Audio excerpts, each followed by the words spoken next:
Hi guys, it's the Walking Dead here, king of the anime and manga and boxes. So today I'm here to do my first impressions on Hunter Hunter. So yeah, I'm going to talk about Hunter. My god, fanboy mode is going to have to turn on. I've just recently picked up this series, maybe a week and a half ago, and I am loving it. This is such a good series. I'm a Hunter fanboy now. I've smashed out the 99 anime, I've started to read the manga, I'm going to start the 2011 one. I've done the Hunter exam, the Zoldyck family arc, the Heavens Arena arc, the York New City arc, I'm just about to start Greed Island actually, you know, I've been going back and forth between all the free choices that I've got. Free choices, I'm like, oh my god, I don't know, I'm gonna ramble and fanboy out on Hunter today. You're in for a fanboy ramble treat. This series, honestly, it's like putting on a comfortable pair of old shoes or slipping on a glove that just fits. I can honestly say that this is one of those shonens that's really rare, or even just an anime or manga series that's really rare for me, that I straight away really invest into and I really become a fan of. And especially with shonen like battle manga, the last time honestly that I've read or watched a series that's really got me immersed into the world and into the characters and stuff is like Naruto back in the early 2000s and like Bleach. And yeah, that even means something like One Piece. I haven't, you know, because a lot of people know that I've only just over the last few years got into One Piece. So, god damn, you know this series is good. Because this for me has it's just gone straight up into my, arguably it's going to be in my top 10 list, and not a lot of shonen battle manga are even in my top list. Yeah, so, oh my god, we're going to have some fanboying today. So I'm going to run down the basic plot for you guys. It follows Going Freaks, who's this like 12-year-old kid who's been abandoned by his like father, who's a hunter. And hunters they're like treasure hunters, or they can be bounty hunters. They can hunt down like creatures, or you know, they're like gourmet hunters, hunting down like rare foods or antiques, you know, loads of things like that. And Gon wants to go after his father, and he wants to experience the life of the hunter and know why he was sort of like abandoned. But to become a hunter, you have to get a hunter's license, which is going into the first arc, the Hunter exams. And I've always heard that the tuning exams from Naruto is a rip-off of the Hunter exams. And it wasn't until I started picking up Hunter x Hunter that I was like, Kishimoto, oh my god, what are you doing? You've ripped off the entire beginning of Hunter x Hunter, you cheeky fucking bastard. I'm like, holy crap. We're gonna get into Kishimoto stealing. I mean, some people say it's inspiration or homage. I'm saying you've just basically stolen shit from this guy. I mean, we're gonna get into the Hunter exam. You know, to be a hunter, you have to go through the Hunter exam. So before Gon can even take the Hunter exam, he's got to convince his aunt Mito to let him, you know, take the exam, because she's the one that raised him after his mother died and his father abandoned him. And she says, "You've got my blessing if you can capture the master of the swamp, this giant like fish." Now, what I love about the Hunter exam is everything in between the phases is proving, are you worthy of being a hunter? It's a part of the exam in a sense. You've got the preliminaries, which is there to weed out all the weak people, and they're on like a boat and there's like a giant storm. Then they get to like shore and they've got to make it to this village where they're asked this two-part question, which is impossible. You can't answer the question. And then they've got to go find some people to take them to phase 1. This is like just before phase 1. Phase 1's like a marathon that lasts like 3 or 4 hours.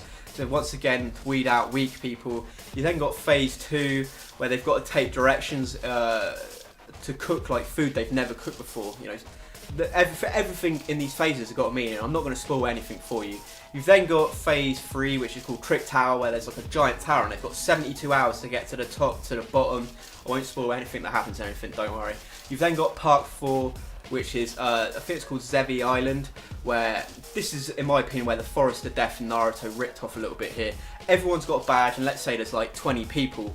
You've picked out a number that no one else knows, and everyone else has got a number, and you've got to take that person's badge, and if you keep your badge and get that other person's badge, you pass to, you know, phase 5. And it's basically like on this small island, and it's like every man for himself, battle royal, let's get the badges. Some people like team up and allies, so it's a lot like the Forest of Death and, you know, the Heaven and Earth scrolls in a sense. And then you've got the 5th part, which is a tournament, and if you win a round, you become a hunter, but then you get a chance to win again. So obviously that's very much like the end of the tuning exam, when everyone has those awesome fights. But here's the thing for me.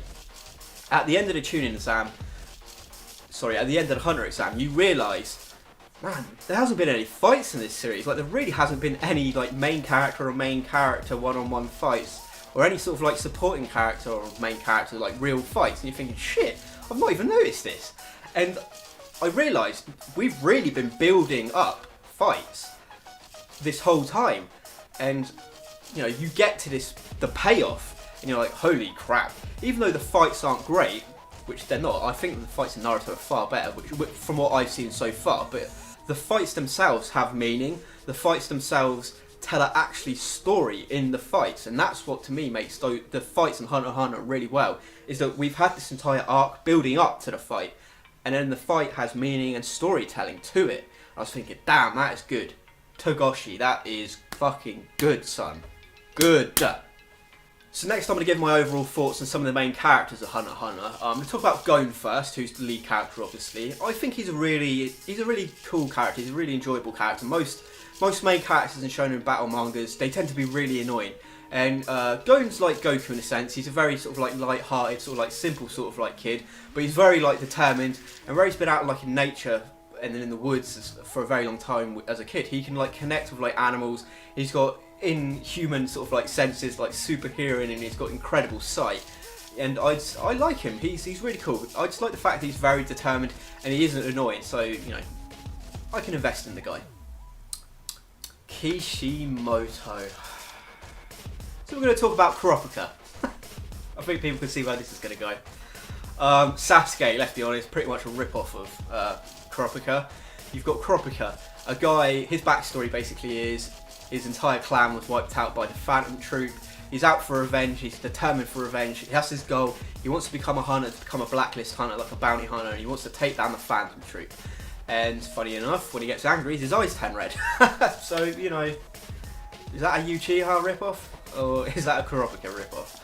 At first with Kurapika, you know, I honestly thought that Killua and Kurapika's personality should have been switched around, because for me, for someone that's had his entire clan sort of like wiped out and he wants that vengeance, he wasn't brooding enough, or, you know, he wasn't emo like Sasuke. He was really smart and sort of like determined, and he knew his goals. And it wasn't until when we got to the York New City arc that I really started liking this guy, when we got the introduction of his Nen power, and he had the chains, and we saw him start like take down people like Ubo, and he started to fight the Phantom Group, and we saw that he could be a leader. And he was a very intelligent character, and I was thinking, damn, you know, Kurapika, he's really good. He's a really good character. So yeah, I really enjoy Kurapika now. Next up we've got Killua, who he's probably not my most favourite character out of the five I'm going to talk about. He's from the Zoldyck family, which is this legendary assassination sort of like family, who they're hired by mafia people, you know, all around the world to kill people. And he comes across as kind of like a cold and motionless sort of like kid, and he sort of like grows attached to like Gon, and he does sort of develop sort of like later on, but I haven't really seen it yet. I'm not the greatest fan of him, but I'm sure sort of later down the line he becomes a better character. I talk about my favourite character so far in Hunter x Hunter, and that is Lelorio. Yes, I know a lot of people don't like him. They say that he's like the Sakura of the series. I enjoy this guy. I think he's a really cool character. His backstory is that, you know, his best friend sort of like dies, and he couldn't like help him, and he wants to become a hunter to gain a lot of money so that he can pass medical exams, and that he can become a doctor, and he can help out the poor people that can't afford surgeries and medicine, and he can go around like helping people. And I really like that about his sort of like backstory. It really made me connect with his character a lot. And he's the hothead. He's the comedy character, the idiot. And I just love how he'll rush into things. He's one of those guys, he'll punch you in the face and he'll ask questions later, and like Gon and Killua and Kurapika, they've got to pull him back and go, Leroyo, you're going to get us in so much trouble, just calm down, think about it. And I just like that about the guy. He's one of those hothead comedy characters, and I really enjoy him. Frère Jacques, zamez-vous. He's homicidal, he's genocidal, he's mysterious, he's a borderline paedophile. It is Hisoka, the magical magician. Oh dear, I've experienced Hisoka and I fucking love it. This guy, there's not much you can say about him because he's still a mystery. All we know is he's a Phantom Troop member. He's such a charismatic, weird character, and I love the voice actor in the 1999 anime. Oh dear God, though, I love the voice. Fitted the character perfectly. And on the Green Clan, which is now the Phantom Group, we did something called Hiatus Ex Hiatus, and I've got to say, every time that I speak to Merlin now, who did the voice acting, I literally think I'm speaking to Hisoka because his voice is so great. I love his power, you know, playing cards infused with Nen, which, you know, he throws at you and he just chops you up. It's Hisoka. So the final thing that I'm going to talk about in Hunter x Hunter is the powers, and I've always heard really good things about Nen, and it wasn't until I experienced it myself that I thought, this is really creative and a really original idea. And basically what Nen is the manipulation of your life's aura. And there's multiple stages of this. You've got Ten, Zetsu, Ren, and Hatatsu. And each of these things do something different, like they make you physically stronger, they make you recover from injuries. But then you unlock like proper Nen, and proper Nen gives you your personal own ability that no one else will have. Like Hisoka's got like his bungee gum, Kurapika uses like chains and he infuses them with Nen so they can't be broken. Chrollo, the leader of the Phantom Troop, he can like steal and copy anyone's abilities. So, you know, you've got some really creative sort of like ideas coming out of Nen, which I really like. So guys, in the comment section down below, I want you to tell me who is your favourite character in Hunter x Hunter. What was your favourite arc so far? Don't give me any spoilers past Greed Island. Who's your favourite Phantom Troop member? And overall, what do you think was better, the Hunter exam or the tuning exams, and why?